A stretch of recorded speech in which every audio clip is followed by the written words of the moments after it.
Hi, this is Scott Garibay. Excuse me. And today we're going to talk about Andrew Yang and the dollar store nutritional dilemma. All right. So specifically today, I want to define a policy stance that I think Andrew Yang should specifically take the time to talk about before debate number 3. Right. For a few different reasons. So one reason I think he should pick this up, and I'm proposing a few things. I'm proposing one, that Andrew Yang speak to this issue, right? Because I haven't heard it talked about much in the election. 2, I'm going to propose what stance I think he should take, right? So that he should consider it, and this is the stance I think he should take, all right? Because it's a little bit of a complex issue. All right, so let's talk it through. So, what is the dollar store nutritional dilemma? Well, this is some really good reporting that was recently done by CNN, and CNN did this specific story, and the story was dollar stores are everywhere, and this is hurting poor Americans. And it was an interesting headline, so I read it, and I was like, okay, let's check this out. What's going on here? All right, and so CNN defined that, it gave the numbers, right? So in America, there are 30,000 dollar stores. 30,000 dollar stores. That is a lot of dollar stores. That is a lot of dollar stores, right? There's literally 30,000 of these, right? And I was blown away. Now, to their point, within my very own area, I have access to no less than 4 dollar stores, right? Like within 6 or 7 miles, maybe even closer, right? And they were saying, and to put this in perspective, there's only 4,700 Walmarts in the entire United States of America. Okay, so you got 30,000 dollar stores, 4,700 Walmarts, right? But the dollar stores are the issue, and so CNN laid this out, and so it defined how having dollar stores everywhere in America is actually hurting poor Americans. The reason why is when you have a poorer neighborhood, right? It is more challenging from an economic perspective for a grocery store to come in, right? And these poor neighborhoods are just less attractive, right? So already there's an obstacle to building a full-service grocery store. Now, what I mean by a full-service grocery store is it has fruit, it has vegetables, it has cereal, it has milk, it has, lots of different juices, right? Full service. But the really important part here is fresh produce. It's a big, big thing. And you need fresh produce you need a full service grocery store to have fresh produce. You really can't get a significant selection of fresh produce, vegetables, and fruits, which are important to nutrition, right, at a dollar store, right? So, well, what's that got to do with, what do dollar stores have to do with full service grocery stores? Well, CNN went further, and they defined that specifically because there are dollar stores everywhere in these smaller communities, it makes it even harder for full service grocery stores specifically to do business in these areas. And the reason why is because these dollar stores are going to cut down the money that will actually go to the grocery store. So if you have a grocery store in a neighborhood that's, 5 miles square, whatever it is, right? Maybe even 10 square miles. But you have 2 dollar stores in there. That full service grocery store is going to have to split the food buying money with those dollar stores. And where there were already an obstacle to bringing a full service grocery store into an area, it makes it even harder, right? So the explosion of full-service dollar stores has made it harder for poor areas, poor neighborhoods in America to have full-service grocery stores, which would allow the people in those areas to easily buy fruits, vegetables, and more healthy foods, right? Because, frankly, full-service grocery stores offer more healthy foods than you would find in a dollar store. Just common sense, right? Well, this is really good analysis. This was done by, reported by CNN, and I thought it was really fascinating, and it is my opinion that Andrew Yang should take the time to talk about this, right? And one of the reasons why is there are some significant issues here, right? Oh, yeah, there's some significant issues. So one, what is the solution to this problem? Well, one, Andrew Yang should talk about what happened in Alabama, right?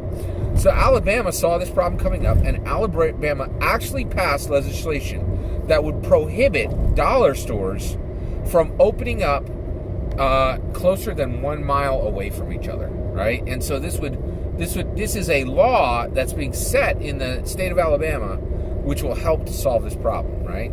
Now, should Andrew Yang support a legislative solution to this problem? Now, I think the answer is no, right? So one, I think he should take the time to speak on this, because nutrition for Americans is incredibly important. It's really important, right?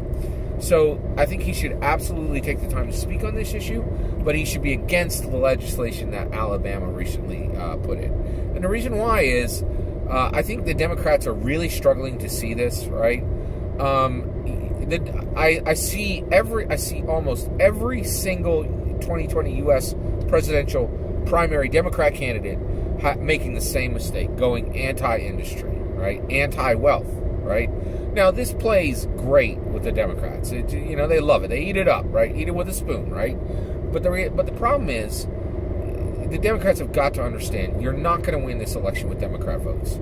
You need the Democrats to show up, and then you've got to steal 5 to 15% of Donald Trump's voters, right? And you cannot steal Donald Trump voters with anti-industry talk, right? And that's the issue, is you are limiting the ability for dollar stores to do business, right? So what is a better way to approach this? What is the way that I think Andrew Yang should support to solve the dollar store nutritional dilemma? All right, here it is. Local champions. All right, so when you have poor neighborhoods, right, I think what Andrew Yang should bring forward, and this is a unique solution. No other candidate will be supporting this, right? It won't really. I don't think any other candidates are really even talking about this issue, right? But he should say, "I am for raising up local champions." Right. So let's talk about this. What would this solution entail? So one, the reality is, CNN talked about this problem. They had some, Harvard, Yale, Brown educated reporter who probably has, 9 chances out of 10 either was in a poor neighborhood very briefly or certainly doesn't live there now, talk about this problem. So they're talking about a problem that most likely does not exist within their world set, right? So, but this is a real problem for local champions, right? So if Andrew Yang supports local champions, what he can do is he can say, when I am president, I will drop in this program for raising local champions to fight for nutrition for their local areas, right? So one, these local champions, they can prepare them. They can, so one, he can give, I would say he should give like $20 million for a program. Give this right over to the Secretary of who cover. I think it would be the Attorney General. I got not the Attorney General. Sorry, it would be specifically the cabinet that covers health and human services, right? So basically, health within the U.S. And they should put $20 million aside for this, right? Bring these local champions in, identify them, and say, you guys, you need to quit your job. One, we're paying you $125,000 a year. You're going to be a local champion to get better nutrition in your neighborhood. We're going to win and fix your own city, and then take that success and multiply it to other cities, right? So these local champions, you'd bring them in, you would equip them to say their message clearly, say their message with verve, say their message across multiple platforms. Say it electronically, say it verbally, say it well, say it concisely, right? And have the facts at hand, right? Equip these local champions. And these would be people who would be coming from a neighborhood that was specifically affected with this problem. And I definitely understand, if you're making $125,000 a year, you probably don't want to live in the same area that you used to, right? But these people, you'd have to explain to them, hey, you're at minimum going to have to stay in this area for the next 2 or 3 years until this problem is actually solved, right? And so then what would the local champions do? Well, I think the best thing to do you would have them, one, go to the dollar stores. Specifically go to the dollar stores and say, listen, I am XYZ person. Here's my name. I am a resident of this area. I've been a resident in this area for 5 or 10 years. I have a family here. Right? And then say, I am officially requesting that you leave. Right? And literally have local champions request these businesses to leave the area. Right? And then at the same time, go right to Whole Foods, go right to Trader Joe's, go right to, Food Lion, whatever, and say, I am requesting that your company immediately build a full service grocery store, right?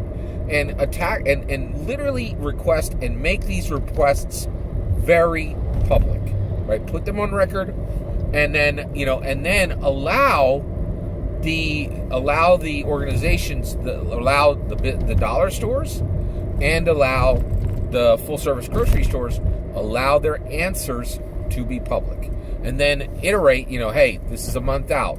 We've gotten an answer from this. The dollar store said they refuse to move. They're open now, right? Give their answer, and then say this full service grocery store has agreed that even though there's three dollar stores in the area, and all of them are refusing to close, they're going to build a full service grocery store here, and then follow through. See if that actually occurs, even if it takes 2-3 years, right? Excuse me. Now, I understand actually, Andrew Yang's going to have a minimum of 4 years. He may have 8. But if you start this program in 2020, in 2021, you can show actual results within that first term, whether it passed or failed, right? But here, you're not making any laws. You're giving the businesses a chance to respond to actual local champions who are actually affected by the problem. And also, if you don't get your local champions, if you make a call for local champions and they don't show, then that is that community making a choice and saying, this is how we want the food availability within our community to be structured. Now, I don't think that would happen, but the reality is everybody in the process needs to be respected. The businesses have to have an opportunity to hear the local people, right? Hear everything they have to say, and then say yes or no, right? And then local champions need to be invested and see this all the way through. So I think this is a powerful way that does not get the law involved, right?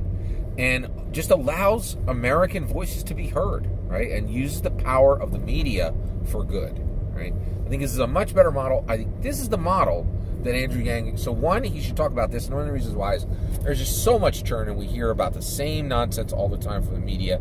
I'd like to hear just one less story about Medicare for all. Right? Let's talk about something a little different. Let's talk about something that has some impact. I think this is really important, and I think it's useful to talk about this. All of that is my opinion, and I really think Andrew Yang should move on this. It's an opportunity. It makes his voice distinct, and that's what I would say if I were in his position. I really think he should adopt this position.